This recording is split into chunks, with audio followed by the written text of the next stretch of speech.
There is Ken Michael, who's in the background. He's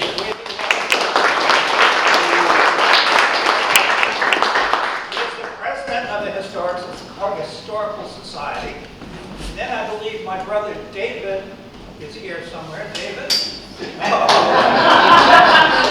saw him in the back of the room. He just kind of snuck down to the front. Okay. Vice President David. Brother Bill. Where's Bill? Bill. And a very important person, Casey Banks, for the graphics and all the posters. Where's Casey? No. Is she not here? I was just imagining that. Okay. And of course, the person I always forget, Joan Lundgren. Today.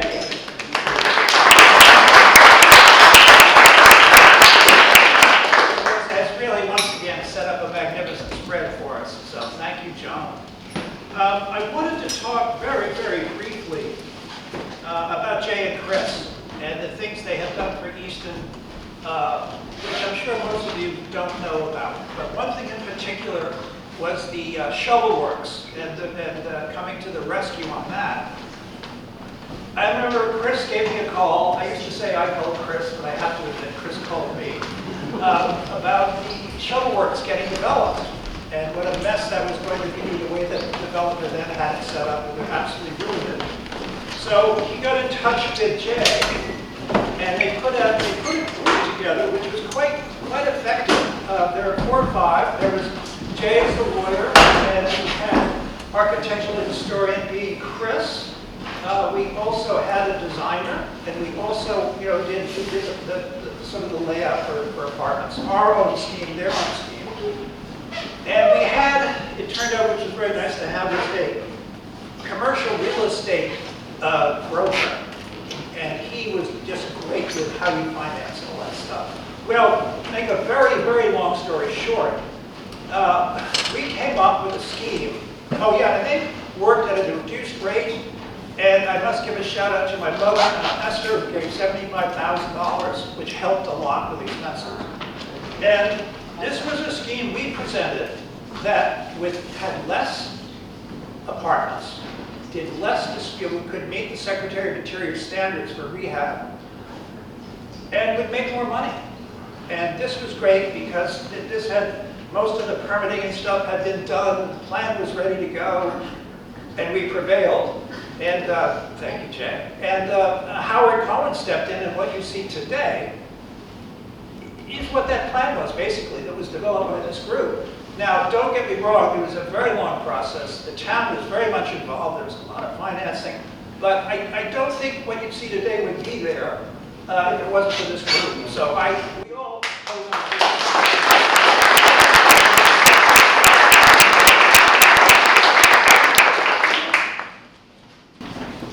okay, let's see if I've left anything out. No, that was just absolutely incredible.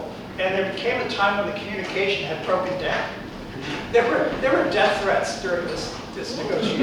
I'm kidding you not. This guy's going to throw me over the side of the boat with an anchor around my foot, which I took as a compliment. So it was very interesting, and I know we're going to write a story or an article about it or something. But it was, as you can see, it was a huge victory. So again, well, thank you for coming. I'm going to turn things over to Ken Michael. Be sure to join the Friends if you can. They help us preserve this building. And again, we are very, very pleased and happy to see you here and to have these guys back again. So, Ken.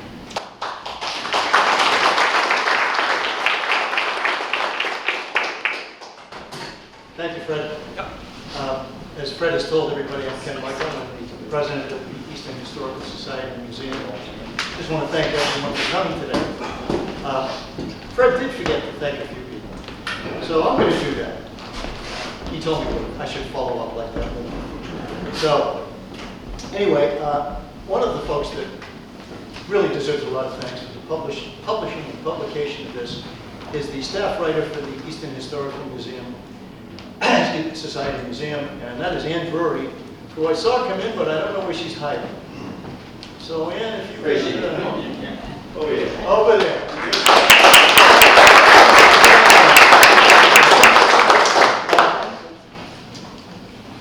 I would also like to thank the folks who actually combined to put this production together today, which is the Ames family, Oakes Ames Memorial Hall. Fred's leaving. I guess he thought I was going to thank him or something. And that is the Easton Historical Society and Museum. And it hopefully, and I'm pretty sure it will be, a success today. I also want to thank Easton Community Access TV. Tyler, raise your hand and wave. There you go.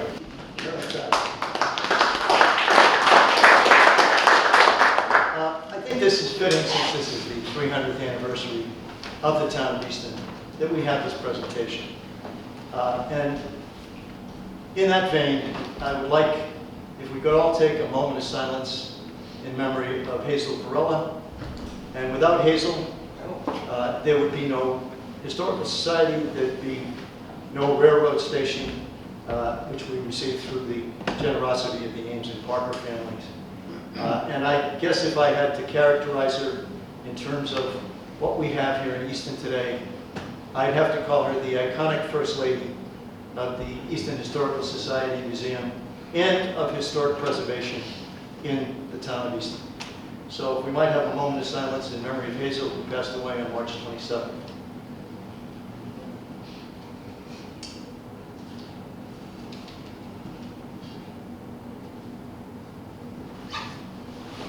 Thank you.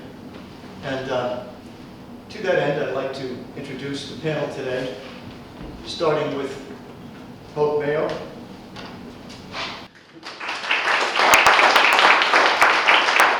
Chris Milford. By the way, if anything goes wrong technologically today, it's Chris's fault. Jay Wickersham.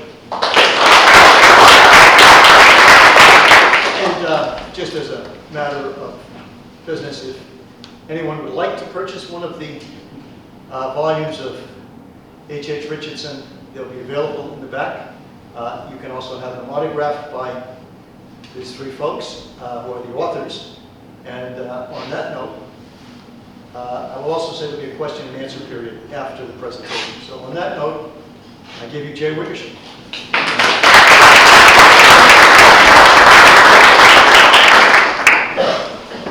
Well, Ken and Fred, thank you so much for inviting us down here. And as Fred talked about, this book would not exist if it was not for North Easton and if we had not gotten involved in those efforts to preserve the Shovel Works. It was actually through those efforts that we met Jim O'Gorman, who is the architectural historian at Wellesley, who is the great expert on Richardson, who's written his biography, written on his work for many years, who really first explored the drawings collection at Harvard. And so it was Jim O'Gorman who brought Chris and me into this project. There we met Hope, who had been the longtime curator of prints and drawings at Houghton Library. And so, all of it really goes back to that involvement with the Shovel Works. And I also just want to say too, it is an incredible thrill to talk about Richardson's drawings in a building that he and his studio designed. And it's an equal thrill to talk about it in a town where there is more of a sense of stewardship of an architectural heritage than any community I know. I just want to, we just want to express our appreciation to everyone here, in Easton for, how well you have kind of cared for these buildings and what they mean. And so, it's a great chance now to be able to share what we've learned and what we've been able to put into this book about the drawings that show this design process by which Richardson and his studio of talented young architects were able to bring them into being. The Richardson Drawings Collection is one of the great resources of American architecture. It comprises over 4,000 drawings made by him and the members of his studio, and they're held in the Houghton Rare Book Library at Harvard.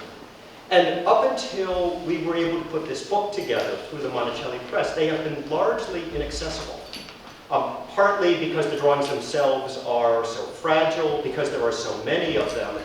And so it's really been a great treat and a pleasure for us to spend the last 5 years going through the collection, looking at every single drawing, trying to understand what they can tell us, and ultimately to select 450 of the drawings, which are reproduced in full color in the book at large format so that you can really get a sense of what they're like in the original.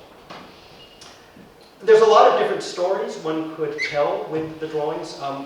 Our presentation really will focus on 3 things. First, we're going to give a short overview of Richardson's life and career so you can put the drawings in context. Second, we want to talk about the collection itself. What kinds of drawings are there? How did we go about reviewing and selecting them?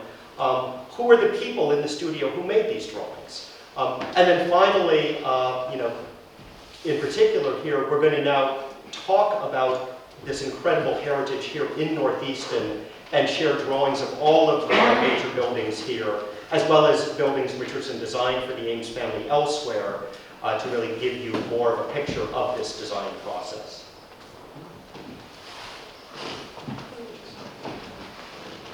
Yes.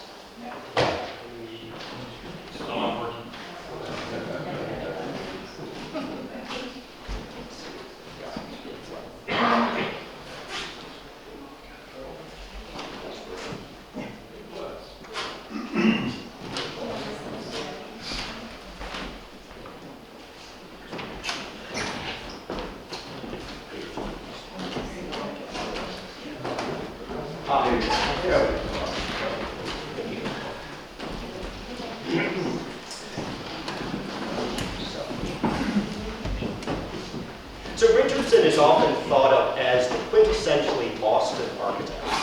He went to Harvard. His house and his studio were in the Boston suburb of Brookline, and by far the greatest concentration of his buildings are in the Boston area. But in fact, he was a Southerner. He was born and raised in Louisiana, in and around New Orleans. And so he first came north in 1856 to study as an undergraduate at Harvard. He was always warm and gregarious. He made a great many friends at Harvard, many of whom would go on to become his clients. And while he was there, he conceived the idea of becoming an architect. At the time, there were no architecture schools in the United States, and so he convinced his family to send him to the École des Beaux-Arts in Paris, the finest architecture school in the world. And there he got a superb training. This is a drawing. His drawings from Paris have not survived, but this is the kind of drawing that he was taught to make there. This was very much in the classical tradition, where he was taught how to take a complicated program. This is actually for an unbuilt hospital that would have been in Worcester, how to organize it into a very clear organizational idea, what they called in Paris the partie, that would then provide clarity as the design would go through development all the way into the ultimate course of construction. So Richardson learned this style, this method of design in Paris. When he came back to the United States in 1865, he didn't go to the South. He never returned to Louisiana. He came straight to New York City. He got into a partnership with an older architect there. He started to build up an office, and he started to get work. And in his early designs, interestingly, he also shows the other side of his architectural inspiration, which is how deeply versed he was in the English Gothic revival. He had traveled widely in England while he was in Europe. He subscribed to English architecture magazines, and so this kind of design, this kind of asymmetrical, powerful, three-dimensional modeling of a building, the kind of attention that English architects were giving to materials and color and texture. All of that Richardson learned as well. And so what makes his architecture so powerful, why he was such a great inspiration to the next generations of American architects, is how he brought these two streams together, the clarity of the French tradition, the attention to the locality of the English tradition. The other important thing that happened in New York was that he became friends with his next door neighbor on Staten Island, and that was Frederick Law Olmsted. Olmsted, the great landscape architect, who was at that point about 10 years older than Richardson, immediately recognized his abilities. They also really bonded personally. And this friendship would become an artistic collaboration throughout their careers. And I actually want to read briefly what Olmsted said about Richardson, because I think it's a real tribute to his ability to collaborate. Olmsted said of Richardson, he would take such an eager, unselfish, and really vital interest in one's aims and schemes, be so intensely and intelligently sympathetic, that he was the greatest comfort and the most potent stimulus that has ever come into my artistic life. And so, you know, from one of the great artistic geniuses of post-Civil War America describing Richardson, I think that really gives you a sense there of part of what made him so great.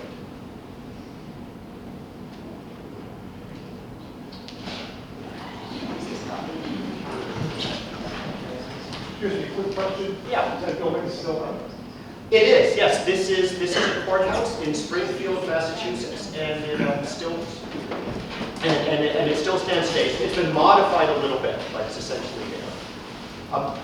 So in 1872, Richardson's career was transformed when he won the National Design Competition for Trinity Church. At age 33, he was all of a sudden in the forefront of American architects. These are two early drawings. So the drawing at the top is that initial partie sketch, the concept of how he was going to organize the church, the parish house, and with a kind of a cloister connecting the two on that irregular site in Copley Square in Boston. And then the drawing underneath is one of the competition drawings that was made by Charles McKim, who was at the time his chief design assistant. And then this drawing is the final design of that central tower, made by Stanford White, who by that point had succeeded McKim as his design assistant. And I think you can just see in those two drawings, again, part of what made Richardson so great was how he kept working his designs. He was never happy. He was never happy with the first version, but he would keep working, simplifying it, and making it stronger until you get this magnificent tower that you see in Copley Square today. Richardson, with Trinity Church, saw that his future lay in Boston. He first moved his family to Brookline, then he closed the New York office, and he opened a studio attached to his Brookline house. And there he started to build up a studio made up of these very talented young architects, most of whom had gone to the new architecture school at MIT. And so out of this studio, over the next 10 years, a flood of buildings starts to emerge.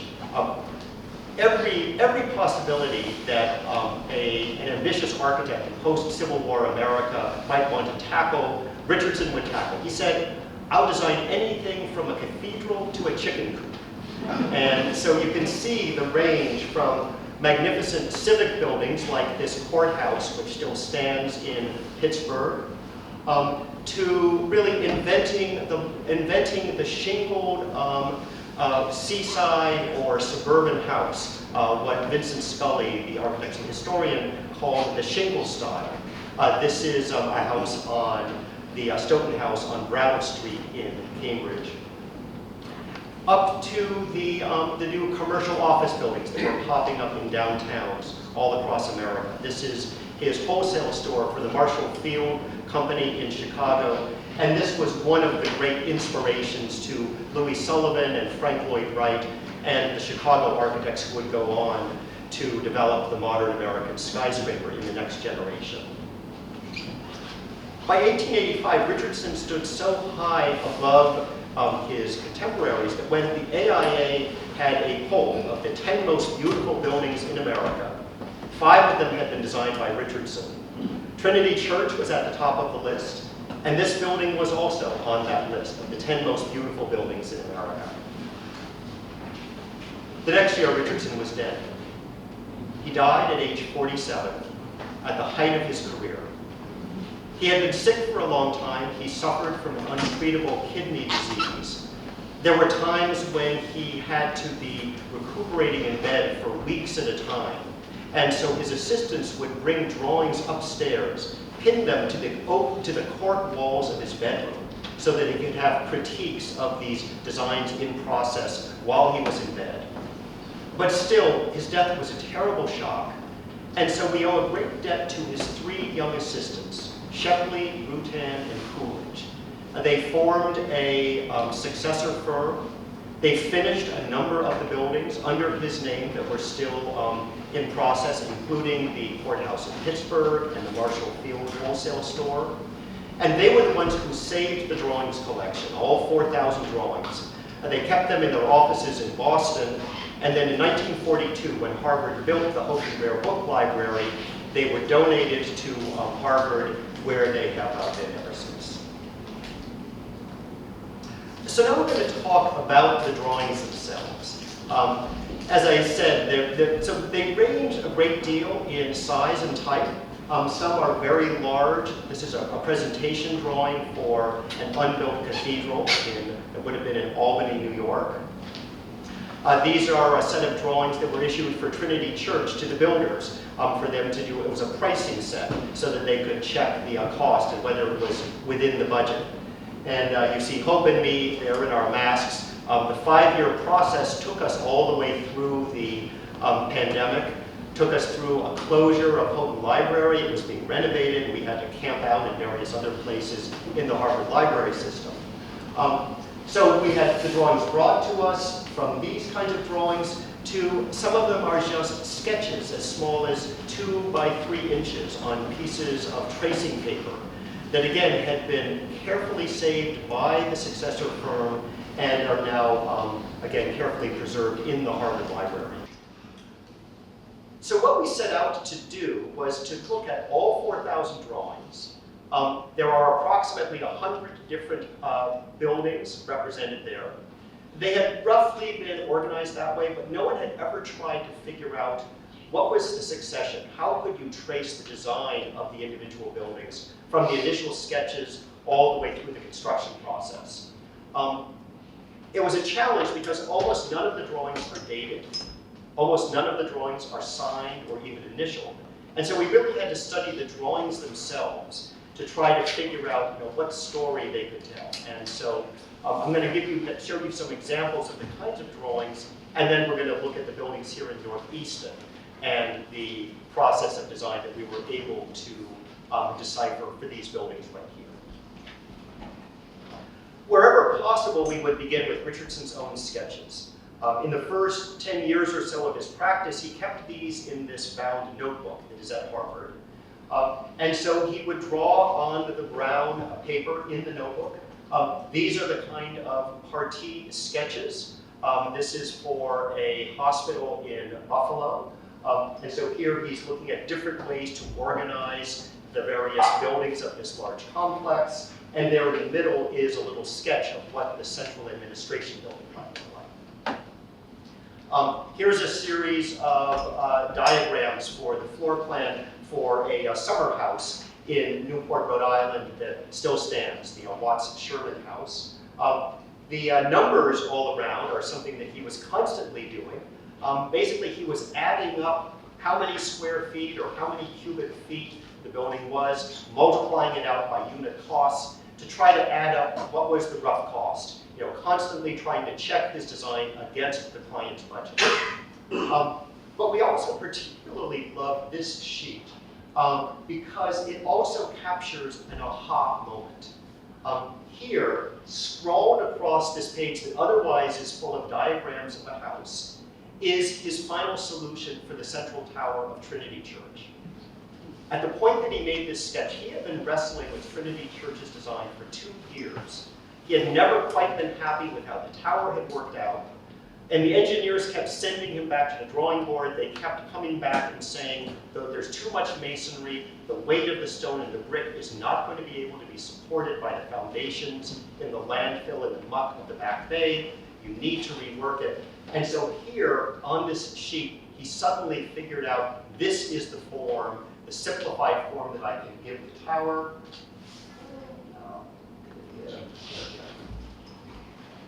Maybe I'll just ask you, right? So can we hit the next one? There we go. turned it over to his brilliant young assistant, Stanford White, and Stanford White made this beautiful perspective sketch, which is in fact the church as you will see it today. So it is later on, basically Richardson would grab pretty much any sheet of paper that would come in hand. Next one. Here we go. So this is a lot of his sketches are actually on this blue letterhead with his name on the upper left-hand corner. This is actually for Governor Oliver Ames. It's an unbuilt design. He did initial sketches for what would have been a mansion on Commonwealth Avenue in the Back Bay. Ultimately, for unknown reasons, Governor Oliver turned to a different architect. But this is an initial floor plan where quite typically Richardson would start by sketching with a soft pencil, then he would draw over that in ink as he started to kind of clarify as the design really was taking shape. And you also see the cardinal points in the compass in the top right-hand corner. He's also thinking about how the sun is going to move around the house, how it's going to be coming in at different times of the day or different seasons of the year. Here's another typical set of early sketches. This is for the University Library in Burlington, Vermont, at the University of Vermont. And you can recognize, of course, that he's starting off with the Oliver Ames Library right next door. So the initial floor plan sketch, these initial studies are very much kind of variations on that. At this point, he had done a series of these libraries. Then he's starting to think on the right-hand side, how will that translate into 3 dimensions? What will this look like sculpturally? Eventually, the design took another turn, and so it is not as similar to the Oliver Ames Library as these sketches would show. But again, this kind of shows his mind at work, thinking about what he had previously done and how he might be able to adapt that to a new site and a new client. And then this is one of our favorite sheets in the collection. So these are this is a set of drawings of the rectory for Trinity Church. It's about a block away, also in the Back Bay. Very beautifully drawn floor plan at that top elevation by his assistant, a man named H. Langford Warren, who was also the design assistant for this building right here at the Oakes Ames Hall.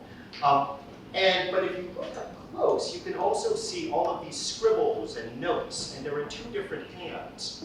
And what clearly is happening here was that Richardson and Warren were sitting at the drafting table together. This drawing was there between them, and their pencils were talking to each other as they were going over the design, looking at how to improve it, looking at the top right-hand corner at a cross-section, how the roof might work. In the lower right-hand corner, thinking about a fireplace ingle nook in that one room. In the lower left-hand corner, Warren is sketching out a dormer window. So you really see here this fluid, collaborative process of design in Richardson's studio between him as the leader of the studio and these talented young architects working with him, who really became kind of the pencils in his hand. So let me now just talk a little bit about the studio. Here are some pictures of Richardson and his assistants at work. And here's a group of them.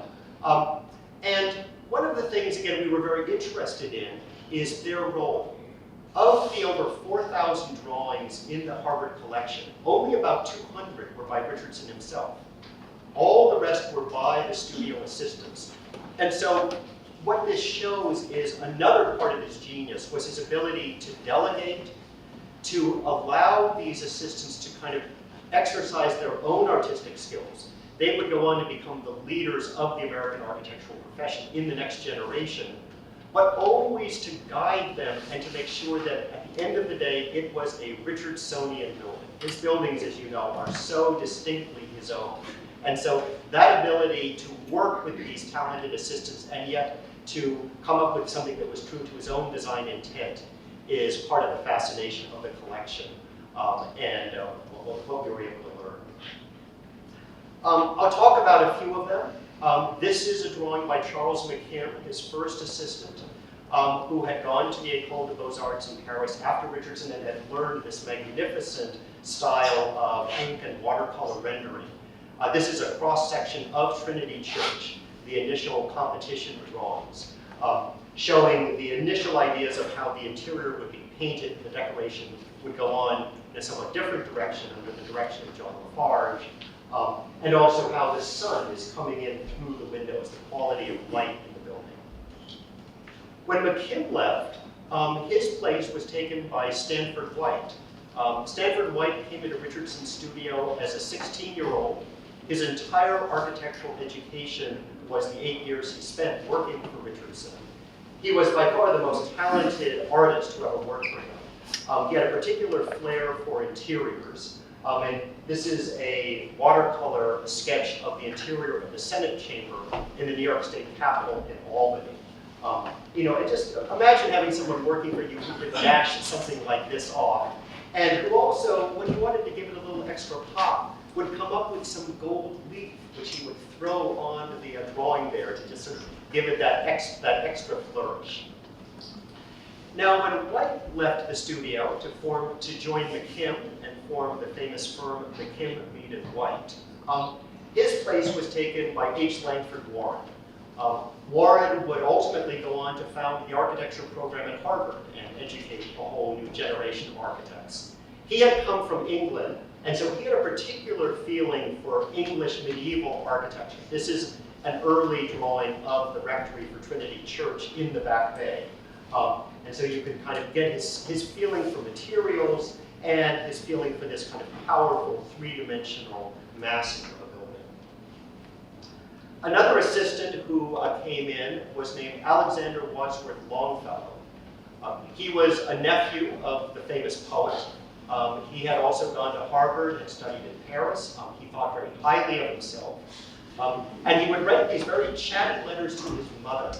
And so we know a lot about what went on in the studio from these letters, including how chagrined he would be when a different assistant got to work on a project that Longfellow thought he should have been allowed to work on. This is a drawing that Longfellow made for the Robert Tree Payne House, which still exists and which you can visit in Waltham. This is one of the buildings that Longfellow didn't get to design. This is the Converse Library in Malden. And this beautiful sketch is by Charles Coolidge. Coolidge and George Shepley were the last two assistants to come into the office. Coolidge had a particularly nice kind of atmospheric hand in drawings, as you can see here.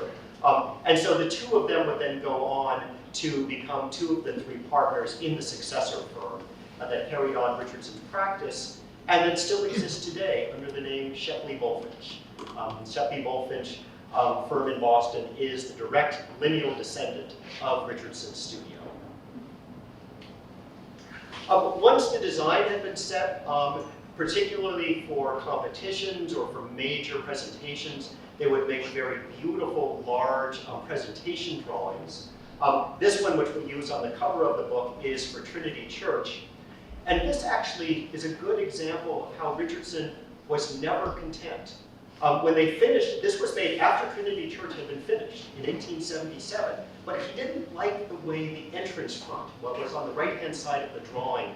At that point, it was just a flat wall, and he felt it really needed a porch to kind of give it a more welcoming look, and that the towers were too short. The towers needed to be made higher. So he had this drawing prepared. It took about 10 years. It wasn't until 10 years after his death, but eventually the church did, in fact, carry out his design intent through his assistants. Charles Coolidge did the ultimate design of what you will see there today. It's a little more ornamental than Richardson would have liked, but it basically is the intent that you see in this drawing.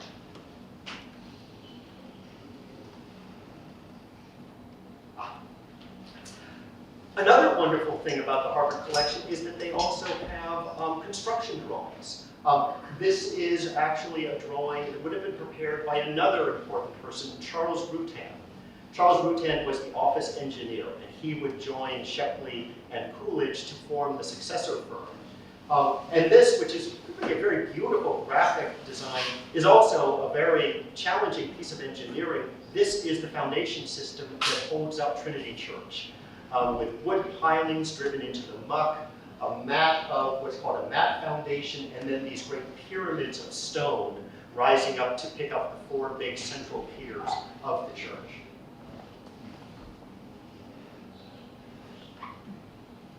And then this is another construction drawing, this one for Austin Hall at the Harvard Law School. And this is a particularly interesting drawing because take a look at those signatures on the lower right-hand corner. One is by the treasurer of Harvard, Edward W. Hooper. And then next to that, it says Norcross Brothers. Norcross Brothers was Richardson's favorite builder. It was the leading construction company in the country. They were based in Worcester. They built all 4 of the major buildings here in North Easton. Richardson loved working with them. They had unparalleled quality, and they came in on time and on budget every time. And the fact that this drawing is signed shows that this is actually part of the contract. It's what we still call today a contract document. And so all of the drawings were signed by the client and by the contractor, binding them to carry out Richardson's intent in the finished building. Wherever possible, Richardson liked to design the interiors. And so this is a set of sketches for the New York State Capitol. And these chairs, that grill, and even that wonderful grandfather clock all still exist in these beautifully preserved rooms that he designed there in Albany. So that now really brings us to North Easton and to the kind of revelations of the drawings about the buildings that we have around us here. The Shovel Works, of course, as Fred talked about, is really the heart of the community. It's where the great industrial fortune came from. It's where the money came from that then financed the Union Pacific Railroad. And one thing that's interesting about the Shovel Works, which is one of the best preserved industrial complexes of that era, is that there were no architects at all involved. Richardson had no involvement, neither did anyone else. It seems to have been entirely designed by the Ameses themselves and by their own in-house mechanical engineers who were familiar with the plant and with local builders. So it was really not till the next generation, after Oakes and Oliver Ames had gotten caught up in the Crédit Mobilier scandal, that the third generation, particularly led by Frederick Lothrop Ames, Oliver's son, started to then bring in leading architects to North Easton, partly as a way of refurbishing the family's reputation, but also very much in a sense of giving back to the community. This was an era, all of Richardson's sort of civic buildings are all paid for by leading business people of their communities who felt it was their duty to pay for a new public library, a new town hall, whatever were the the public needs of the community. The first of these commissions was not designed by Richardson. It's the Unity Church just up the street. This was actually designed by a cousin, John Ames Mitchell, who had actually grown up here in North Easton with the family. He, like Richardson, had gone to the École des Beaux-Arts. So this is a drawing of John Ames Mitchell's design. But in among Richardson's drawings is this very interesting drawing. And it's been speculated, and it seems a pretty good possibility that this may have been Richardson's alternative design for Unity Church. You can see even the size, the rural setting, even the angle that's been taken. So it's quite possible that this was his first proposed design for the family. It was, if so, it was not accepted. But at some point, this was the point at which the connection was made. We are now in the mid-1870s. We don't know how Richardson and the Ameses got together, but the most likely way is through orchids. Frederick Ames had one of the greatest orchid collections in America in the greenhouses here in North Easton. Only Jay Gould had more orchids. And he was a leading member of the Massachusetts Horticultural Society. And the head of the Horticultural Society was a man called Charles Sprague Sargent, who was one of Richardson's neighbors in Brookline. And so it seems quite possible. There were a lot of other connections, Harvard connections, Unitarian Church connections, but I like the idea that it was orchids that brought Richardson here to North Easton. And so the first building that he designed for the family for Frederick and his sister Helen in honor of their father Oliver was the Oliver Ames Library. And so this was one of a series of libraries that Richardson designed. He had just designed one in Woburn. He would go on to design 3 more. It's a wonderful kind of set of architectural theme and variations, his small libraries. And one of the things that's really fascinating about them is how you can see he's taken the forms of a medieval church that he was very familiar with. You know, you can see on the left the long nave where the congregation would sit, the transept that cuts across where the entrance is, even a bell tower kind of tucked in there. But he has taken that European medieval form and he's now repurposed it to the needs of a democratic America. Taken a religious building and made it a secular building, and not just any building, but perhaps the most important building in America at this time, because the learning, the knowledge that libraries would bring to the educated population, this was the foundation of American democracy. And so this series of libraries, you know, is really kind of central to his vision of American society. We also think, if you take a look at the donor, that's a photograph of Oliver Ames at the top right-hand corner, that he may have also been doing a kind of architectural portrait. Oliver Ames was known for being very kind of reserved, straight-laced, you know, kind of intensely intelligent, but he revealed very little of himself. And the kind of compressed power that you see in the library design, you know, seems to have some kind of affinity with Oliver Ames's character. Here is one of the drawings. This is the drawing that would have been issued to Norcross Brothers. This is a construction drawing for the front of the library, but you can also see what a beautiful composition it was. The library was a design that was studied very carefully by Frank Lloyd Wright. The way that it weaves together the verticals and the horizontals in this kind of dynamic, asymmetrical composition, even the way there's this arch that pulls the whole thing together. Frank Lloyd Wright studied that, and he used this unashamedly in his early prairie-style houses. This is another construction drawing. This is from the end of the library. And this also shows how Richardson was embedding this medieval form in the New England landscape. Take a look at that shape of the roof. That is what's known as a salt box. That was a characteristic 17th century New England house form, where you had that long roof sloping very low, facing north, so that snow would sit on the roof, and that would form a natural insulation during the cold winter nights. And so again, Richardson is taking this form and embedding it in the New England environment and New England history. The interior of the library, we think is one of his most beautiful interiors, and it's not surprising because it was designed by Stanford White. This is the very last building that Stanford White worked on in Richardson's studio. And this is a sketch that he made of the fireplace that's in the reading room. That, you know, again, if you think of this like a church where you would have the altar, here you have a wonderful big fireplace that you can curl up with. So this was an earlier sketch that White made. At some point, the decision was made to include a sculpted bust of Oliver Ames, which was sculpted by the great sculptor Augustus St. Gaudens, who collaborated with Richardson on a number of projects here. But it was White, again, who designed the fireplace there. You know, so again, you can kind of see how, you know, how creative he was. He could throw out one design, come up with something completely different, what was built the next day, most likely.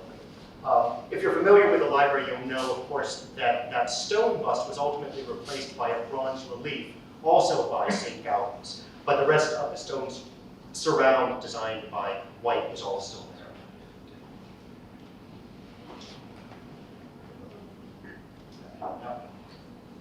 There. One of the things that's interesting about the North Easton buildings is there was no master plan. One project would lead to another. And so as the library was under construction, that's when Oakes Ames's children came to Richardson to design a memorial for their father, the congressman, to get that right solution. And, you know, we've got such wonderful examples all around. So thank you so much. We're so thrilled for you.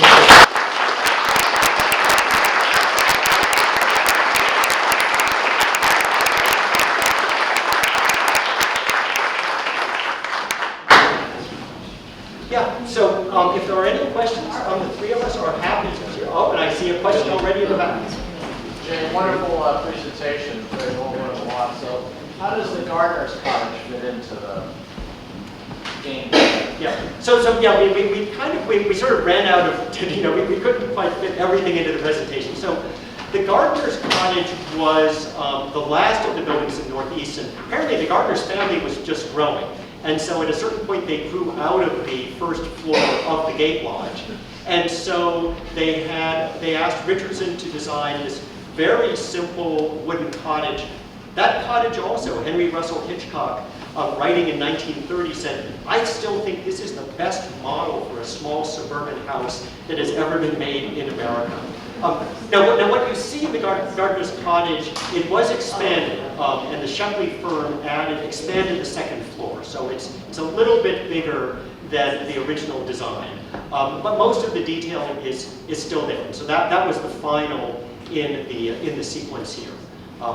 And then of course, the successor firm, Shepley Rutan, they designed the bank and post office building that's right across the street.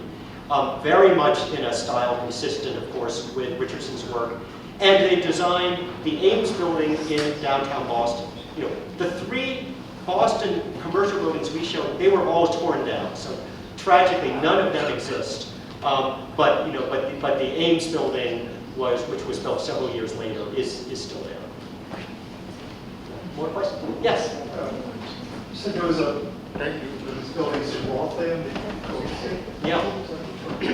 So yeah, it's the Robert Treat Payne House. It's known as Stonehurst. Robert Treat Payne was actually the head of the building committee at Trinity Church, and he was the great philanthropist of late 19th century Boston. It's a magnificent house. And it's got one of the most amazing staircases you will ever see. And it's also like this building here, beautifully fused into a landscape designed by Olmsted. So I think that's another of Richardson and Olmsted's great collaborations. It was given to the city, so it is a city-owned park. It's a little bit to the north of downtown Waltham. You can walk around any time. The house is only open on, I think, maybe one day a month or something. But it's worth going to see the interior. It's also the only additional project which did to an existing house.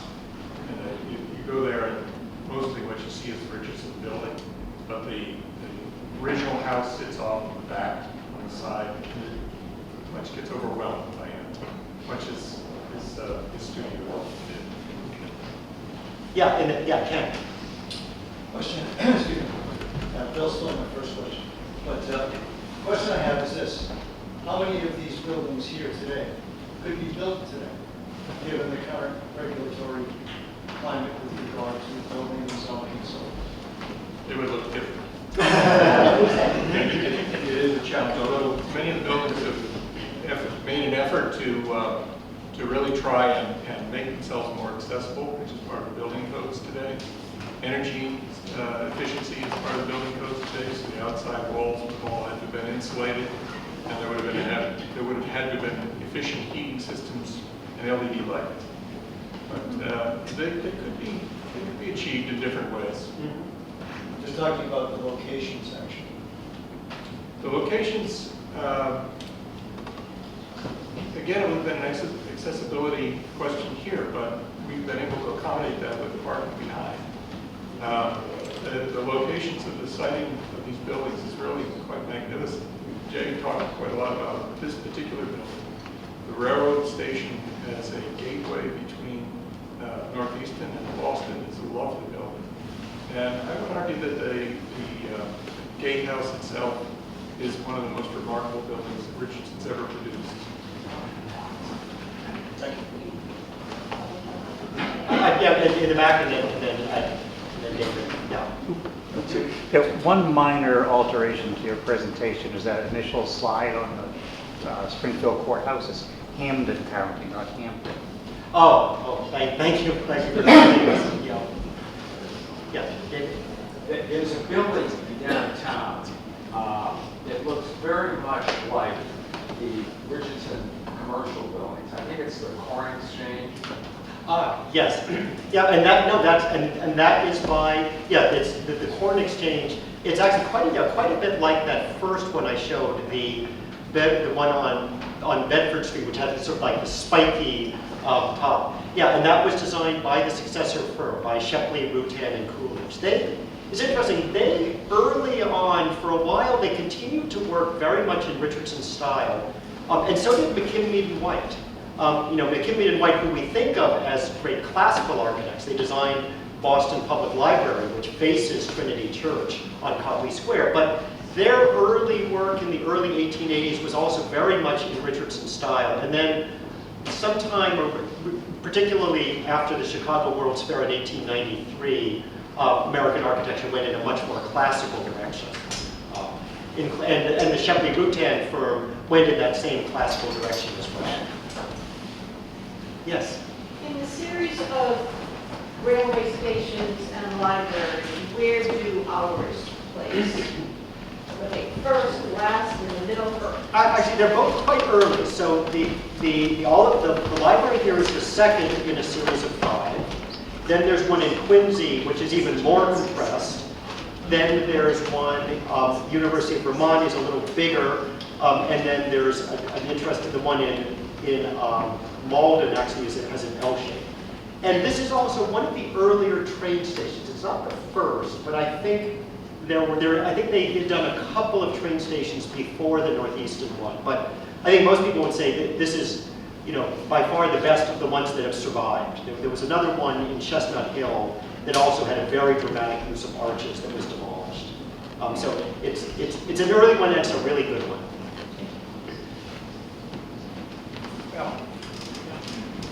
Second question, if I may. I read in a recent book, you probably read it, the story of homesteads on a train heading out to San Francisco, and they stop right by the Ames Monument. And so Olmsted can get out. The story is he got out, then walked around the monument, came back to the train, and the train kept going. So did Olmsted have a piece of that, or was he just curious, do you think, or what? It's a thin part of the story. In one way, it would be unlikely that Olmsted didn't have a consultation on the location of the monument. You have to remember that Olmsted lived about a block away from Richardson in Brookline. And so we don't have very much in the way of surviving correspondence between the two of them. They showed up at each other's houses for several occasions. But it's a shame because the reference that he makes of seeing it from the train and wandering over to it, the train line was actually quite close. It was less than a mile away. And the size of the monument was quite prominent to visitors or to passengers going by. We have one photograph that shows that relationship. It's really remarkable. It's a shame that they moved the line. They moved the line because it was the highest point. They found a lower place to be able to move through for cheaper fuel. Yeah, I read the same book, Bill. And what Olmsted said was, he said, well, that's our monument. Henry Richardson, he had nothing to do with it except it was the implements and their partnership, the interplay of those ideas. That's why I said that's our monument, because it symbolized their design teamwork together. That's a nice way to put it. I'm going to answer Ken's question again about whether these buildings could be built today. The thing that is remarkable about Richardson is the collaborators he had, not just in his studio, but in the contracting company that he worked with, Norcross Brothers, with John Evans, the sculptor and stoneworker who was able to produce these incredible carvings outside. And with Olmsted, this collaboration almost made a sort of an in-house design-built studio. It would be difficult to find that kind of collaboration today for many reasons. Why is the monument in Washington? It was the highest place on the Union Pacific Railroad. That's correct. It was the highest point. It was 1,000 feet higher than the elevation of the Sierra Nevadas. So that was the highest point of the whole transcontinental railroad. Thank you.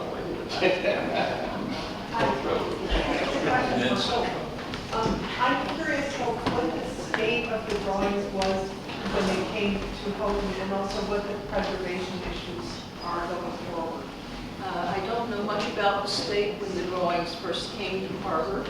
I think they had probably been in some sort of storage at the firm, but you continued to use them in the years after Richardson's death.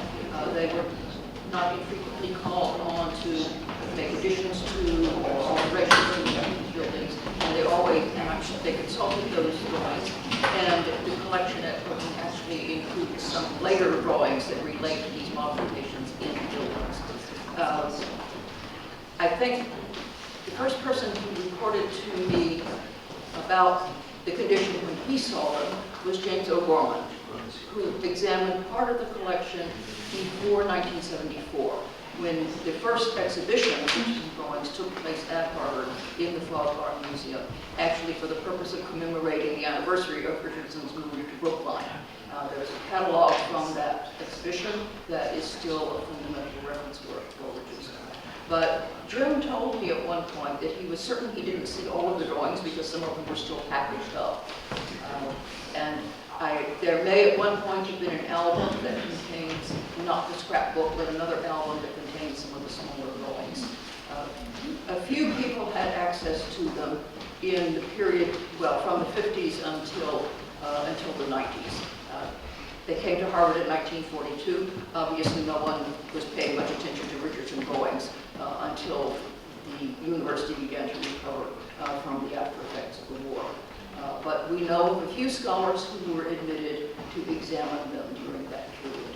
In the early 1960s, the library hired a graduate student in fine arts from Yale to come and catalog them, to sort them and catalog them. And that is when the finding list was first created. That is the foundation of the advanced finding list that we still use. We know of a few scholars who were able to examine drawings for particular buildings and publish articles about those buildings. The big change came in the 1990s when the university had a grant from the National Endowment for the Humanities for the purpose of organizing, conserving, and cataloging the drawings. This included microfilming them.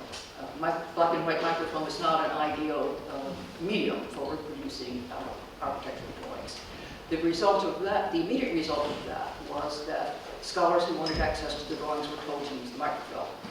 It saved us during the pandemic because our editor was able to arrange for the microfilm reels to be digitized, and Chris Berry, with his great talents in audiovisual things, was able to cut them up into little pieces and reorganize the individual images by project.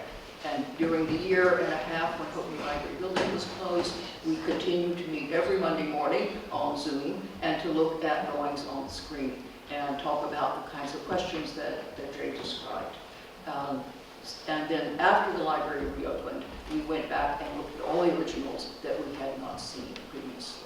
When I became curator and made the delightful discovery that I was responsible for this collection, among other things, I spoke with the reading room and said, we are going to provide suitable access to the drawings when it's needed.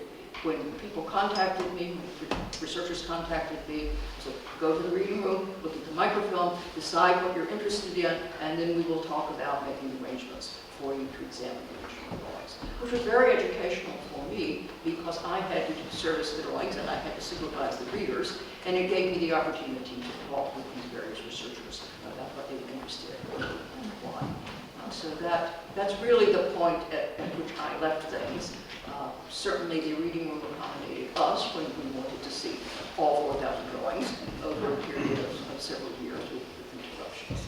So, and when we had a presentation at Harvard last fall, the library very considerately brought out a few of the drawings and put them into an exhibition case so that the people who came to that event could see them. I would correct one thing there. The reading room didn't respond to us, they responded to you. You knew where all of them were, how they were organized, and you made it possible for us to see them. That was the fruit of nearly 20 years of experience and drawings and readers. The organization is complicated, but if you want to read the essay that I contributed to, it tells you how to find these things.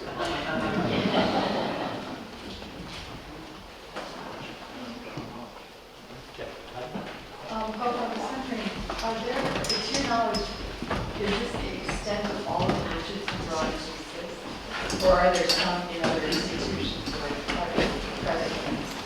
We believe it's by far the major collection of Richardson drawings. We know one drawing at Brown University because it was thought to be the John Hay House in Washington, but it's not. It's a really studied for one of the houses here. At the time of the microfilming project, somehow the library was put into touch with descendants of the Andrews House. The Andrews House was an early summer house, which no longer exists. It turns out that they had some drawings of the house, which they then gave to. So there are scattered drawings elsewhere. And it's possible that there are drawings in local historical societies or private collections that no one knows about. In fact, the drawing of the Stoughton House belongs to a private collector who very generously let us use it for the book. Yeah. You mentioned on one occasion he wanted to expedite his payment, and I'm curious, given his reputation, was he able to charge fees well above his competitors, or is there any evidence to that effect? Yes, he did charge fees above his competitors. The standard at the time was that the architect's fee was 5% of the cost of construction, 2.5% for the design process, 2.5% for construction. Richardson's standard was 8%. And he managed to spend it all. He managed to spend it all, and he left, when he died, he's left his family significantly in debt. And it was actually Fred Ames and Ned Hooper, who had been his client at Harvard and was also his landlord. The two of them got together, helped the three young assistants to form this firm to keep going. And part of what they agreed was that all of the profits that they made from completing the buildings that Richardson had designed would go to his widow and go to the family. So they really, so basically everybody worked together to, kind of really financially support them in a way that he had really not provided for. If Richardson was deviating from convention and establishing his own style, what at that time was the prevailing style? Let's see. Let me think of some. The predecessor to going to the Beaux-Arts in Paris was Richard Morrisson. And you may know his name associated with the Vanderbilt. He was a very prominent architect in New York City. Did a lot of mansions and large buildings there. And his approach to style was, well, what is it that we want to say with this building? So he would be just as willing to bring in a Roman palazzo as a precedent as a French chateau. And it was a matter of how that particular client felt they wanted to articulate their wealth and their status in the world. Yeah. And to say a little more, I mean, if somebody wanted a French building, think about mansard house, mansard house, or even large mansard, commercial buildings. That was sort of typical. There was only about one in the whole Harvard collection. There was really only about one drawing of a mansard roof, a very early one. So Richardson already was not doing kind of the standard French style, just as the medieval Gothic buildings that you would see of that era would be much more kind of complicated and full of kind of crickets and crockets and spiders. So one of the things that you see in the book that we wrote, by the way, is for still. The early drawings, the early projects really show Richardson as a young architect. He's drawing from what he learned in Paris. He's drawing from the styles that he knows in the U.S. So they don't really have a characteristic Richardson Romanesque appearance to them. And that's just sort of the way you get started. You draw what you know, you start to discover what you're interested in, and you develop it from there.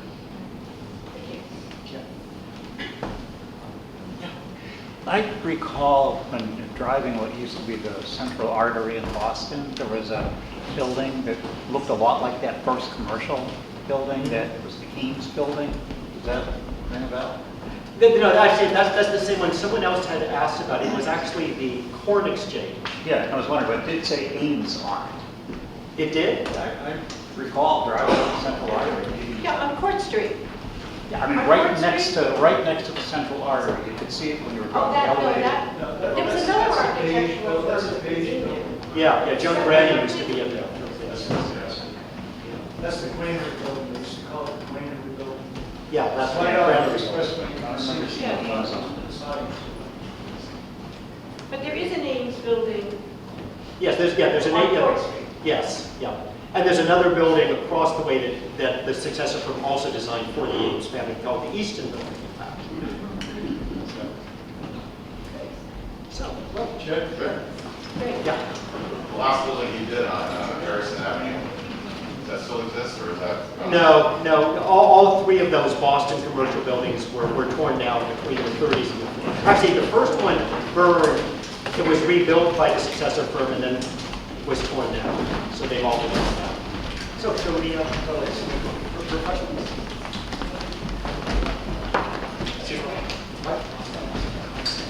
Okay, thank you, everybody. And I really want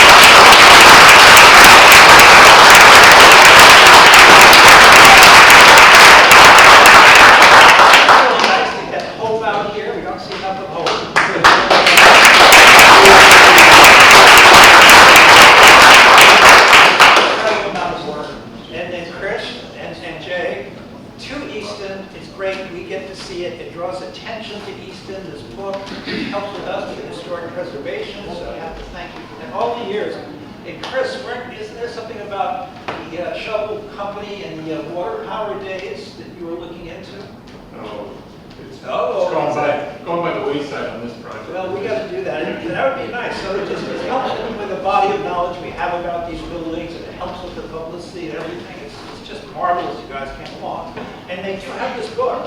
An extra event, I think every house in Easton should have this.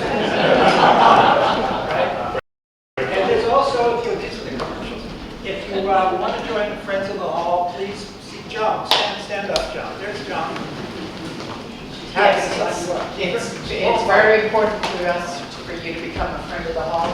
to Okay, help great. keep This beautiful building. Thank you. But again, thank you guys.